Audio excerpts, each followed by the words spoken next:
Okay, so as per the last lesson, we've got our modules built, our money off module and our percent off module, and what we now need to do is know how to call those modules.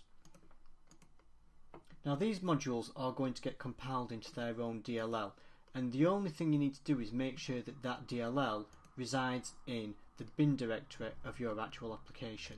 Now normally you would just drop the DLLs into the bin directory, but for the sakes of this demo, if we simply add references to the modules themselves, that will make Visual Studio automatically compile the DLLs as we build the main project and drop them in. But adding them as references is not required. I'm adding it simply for ease of use to make sure that the DLLs go in the correct bin folder.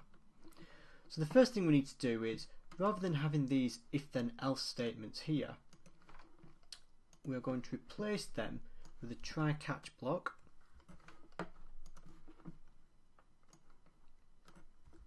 that does something quite straightforward. What we're going to do is we're going to call an interface of we're going to create an interface of iVoucher, and we're going to call it iVoucher processor, and we're going to use this system.activate class.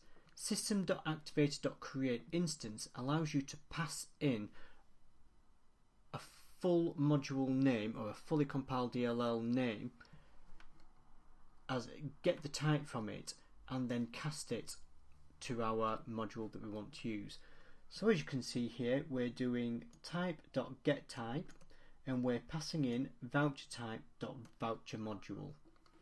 Now if we go back to our admin pages, to our voucher types, you'll remember that I had this voucher module here. Now at the moment they're called module 1 and module 2. What we need to do is replace those with the actual name, and the way it works is it's the full name of the class including the namespace, comma, full name of the namespace. So for example, with our money off module, it's going to be e-commerce modules vouchers money off.evoucher, which if we look up here, that's this one, e-commerce modules vouchers money off.evoucher, and then the actual namespace name, which is basically again just this but without the e-voucher on the end. And what will happen when you run that is it will look for a DLL with that name in the bin directory. And once we've done that, because we're using an interface, we don't need to know the concrete type, and the interface has defined this process voucher, told us what parameters we need to push in. Therefore, as long as the DLL that we have loaded implements that interface, everything will work great. And it means we no longer need to have if then else statements. All we need to do is define the voucher modules in the database and then make sure that the DLLs reside in the bin folder. So for each of these, I'm going to go in and just update the voucher module name. All we need to do is we need to take in our full name here, and I will just paste that into the module name and save that, and then we'll update this one too.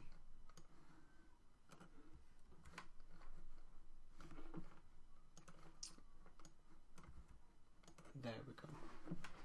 And what we'll do is we'll run through this step by step so you can see it in action.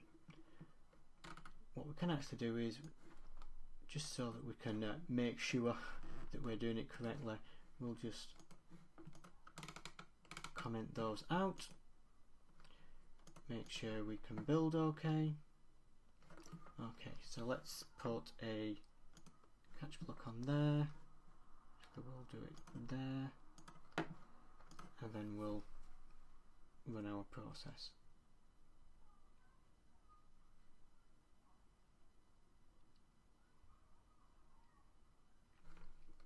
So again, we'll just add a product to the basket. So it's 10 off, not off 10. Right, okay. So as you can see, we've passed in the voucher code 10 off.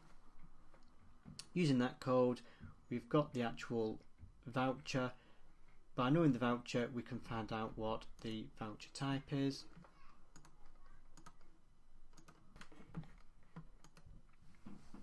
it then creates a basket voucher, and it then creates our instance based on the voucher module name, which we've input here.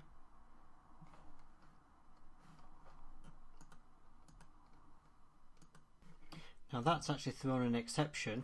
I did that on purpose so I can show you a common mistake that sometimes happens, if you believe that. If we need to go back into the voucher types, you'll notice here that I've got ecommerce.modules but ecommerce.odules here, so I just need to edit that to fix that.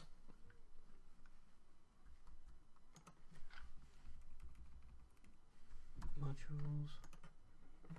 Okay, let's run that again.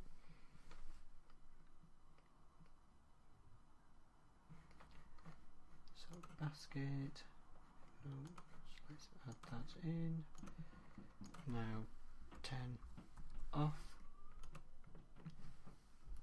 So again, so it's now created our voucher, and as you can see, it's created it correctly, and we've got our process voucher, and now it is calling the code from our actual module and going through the logic accordingly.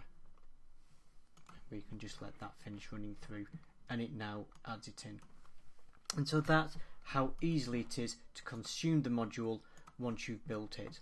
The biggest work with a module, building any kind of module, is that it's got to be built around an interface. Once that's done, it's simply a case of calling it using the activator.create instance. But as I said, this is a fantastically powerful way of building modules that we can simply register within the application itself and drop the DLLs in as required, and even remove them without having to recompile the entire application.